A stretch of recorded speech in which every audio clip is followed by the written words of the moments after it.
क्या आपने कभी सोचा है कि जितना हम भाग्य से भागते हैं, कभी कभी हमें वही उसी जगह ही पहुंचा देता है जहां लिखा होता है। हम बचपन से सुनते आए हैं, होनी होकर रहती है, मृत्यु अटल सत्य है और जाने वाला खुद अपनी मृत्यु की जगह तक पहुंच ही जाता है। आज इसी सच पर आधारित एक बहुत गहरा प्रसंग सुनिए। एक बार भगवान विष्णु गरुड़ जी पे सवार होकर कैलाश पर्वत पहुंचे। विष्णु जी शिव जी से मिलने गुफा के अंदर चले गए और गरुड़ जी बाहर रुक गए। वहीं गरुड़ जी की मुलाकात एक छोटी सी प्यारी सी सुंदर सी नीली चिड़िया से हुई। बातों बातों में दोस्ती हो गई।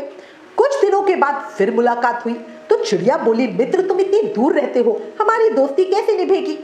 गरुड़ जी ने सोचा, मैं इसे विष्णु लोक के पास एक जंगल में छोड़ देता हूँ ताकि हम जल्दी जल्दी मिलते रहे।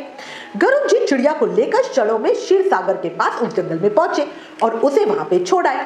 रास्ते में चिड़िया ने बताया कि आज शिव पार्वती जी मुझे देखकर हंसे थे, मुझे समझ ही नहीं आया कि वो क्यों हंस रहे थे।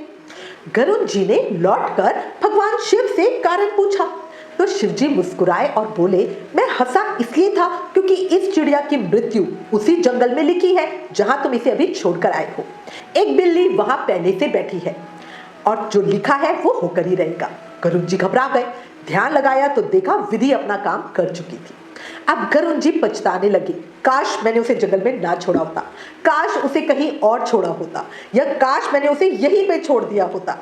तब भगवान विष्णु ने समझाया, अपने आप को दोष देना गलत है, काल को कोई नहीं रोक सकता, चीजें अपने आप उसी तरह हो जाती है। जन्म मरण, लाभ हानि, यश अपयश सब विधि के हाथ में है। इसीलिए भगवान श्री कृष्ण ने कहा है, करता तू वही है जो तू चाहता है, पर होता वो ही है जो मैं चाहता हूँ। कर तू वही जो मैं चाहता हूँ, फिर होगा वही जो तू चाहेगा। और भजन की वो पंक्ति याद रखिए, जाहि विधि राखे राम ताहि विधि रहिए। मतलब स्वीकार करना सीखिए, कर्म करते रहिए और चिंता छोड़ दीजिए, क्योंकि जो लिखा है वो होकर ही रहेगा और जो नहीं लिखा वो लाख कोशिशों के बाद भी नहीं होगा। राधे राधे।